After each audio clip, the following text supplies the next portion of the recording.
Hey everyone, thanks for watching Press Pass LA, and I'm Ryan Hooks. Today we are here with the cast of Band of Robbers. Guys, how you doing? Good, man. Thanks for being here. Thanks Writers, for having directors, us. actors, everything. Yep. Dancers. Dancers. I didn't see any dancing in the movie though. There is dancing in the movie. Is there? There is Little dancing. go-go dancing? Yeah. All right, so the Oh movie, shit, there's a lot of dancing. Can we say bad words on this show? you can say whatever you want. All right. Okay. Sweet. Shit. Fuck ass. Hey. Get it done. Cool, the movie premieres on the 15th, on video on demand and in theaters. Yes, sir. So I want to know, first off, what do you want people to know about this movie? It's a great question. Yeah. Yes. This was Aaron, that mostly goes to you as the main writer-director, but Yeah, for everyone. I guess what I would hope that that audiences know is that this is a fun movie that I think stays very true to the spirit of Mark Twain's works while being an original piece. It's got the fun and the whimsy and also some of the darker themes and adventure of Mark Twain's books that inspired us, and I think it comes through. Yeah, I think this is a special movie that is better than Citizen Kane. That's what people should take away. Academy Awards are on the way, right? Yeah. What was it like then, retelling and modernizing Mark Twain's works? Very difficult. Yeah.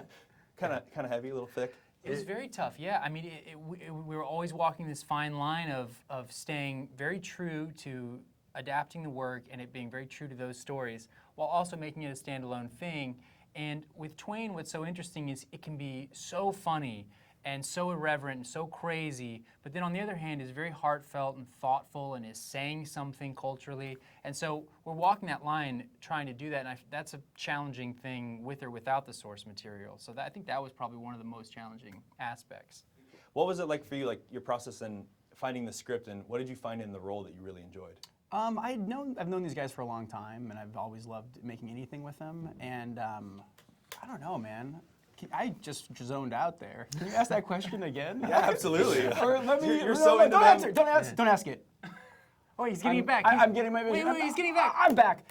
It was a blast to work on this, and it was so fun. And this movie's great. And How did you just pull that I out don't of know. nowhere? Out of nowhere. Like- I got a cue card. I've got there's a thing behind him. Right behind me. I read it. It's amazing. Twain. Everything, 100%. And you love these guys, so why not? right? Gubler is someone that we've known for a while, and we've done a bunch of stuff with. And like as soon as this idea started to take shape, I was sending him everything, being like, "We're gonna do this, and you have to be a part of it." And he's always been a champion of the project. He came on as a producer to help it get made. He pushed me to play Tom Sawyer. He helped us cast the movie. He was incredibly involved in the whole process. Yeah. Well, I'm glad you said that because you led right into my next question about the casting process. Yes. Because I mean, this movie has a really great cast. I mean, Thank Melissa you. Benoist, Stephen Lang, Yeah. Hannibal Buress. I mean, and of course you two gentlemen. Thank you. So how did the casting process kind of come about?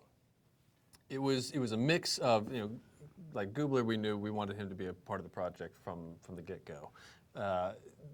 Hannibal, I think, was the next person who we reached out to, and he was another person who we knew that's the guy. Can you explain your meeting with Hannibal For a this little part, bit? yeah. I love Tell me about the meeting with Hannibal. Yeah, well, so Adam had kind of met Hannibal in a casual way at Sundance. Match.com. Yeah, Match.com. Yeah. It was Christian Mingle. yeah. And so we didn't really know him that well. So we asked if he'd be interested in meeting with us and talking about this project. And the whole meeting was pretty much us sitting at a table watching a Chicago Bulls game. There was not a lot of we tried to make conversation, but Hannibal is like, what's great about Hannibal is he is so 100% uniquely himself, and he doesn't ever put on airs or try to be something that he's not. And so if we don't have anything to talk about, we're not going to talk about anything. We were all really excited about the prospect of Hannibal, and I talked to them after the meeting. I'm like, how'd it go with Hannibal? How'd it go? And they were like, I don't know. We just I don't looked think at he's the gonna TV do it. We just looked at a TV screen the whole time, and then he left. And then the next day, he's like, I'm in. He knew beforehand he was just playing with you. Exactly. He wanted So, free exactly. meals, right? Yeah. You paid for his dinner too. We right? did. That's He's, true. yeah, That's what he did he's there. amazing, and he brings so much to this movie. He's so funny in this movie. He's terrific. One of the really fun things about working on this movie also is it does have, I think, a really special cast, and a cast that is the most varied potpourri I've ever been involved in. Of like, on one end of the spectrum of acting, you have Hannibal, who's a stand-up comedian, and then on the other end, you have like Stephen Lang, who's like a method actor, and then in between, there's every other style of actor, and somehow it all sort of comes together thanks to the brilliance of these two gentlemen to create something that feels like it's its own world, and it really was such a dang pleasure to be a part of. It flows very well. It's a lot of fun. So what was then the most fun or most challenging moment or scene for you guys? I think the most challenging scene for us was when we crashed a police car. But that wasn't for the movie. Yeah. Oh, you mean for filming? Band of Robbers. Oh, Yeah. probably just making our days. Just getting there on time. just regular movie stuff. Crashing in police cars is a different thing. Can you cut that out?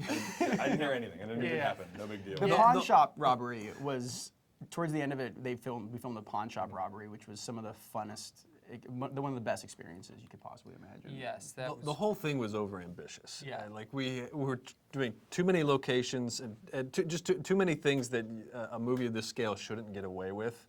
And the only reason we pulled it off is because of the level of support and commitment we had across the board with the team, both with the talent involved and the crew. Like everybody was just so into it that we pulled off this thing that just really should not have worked.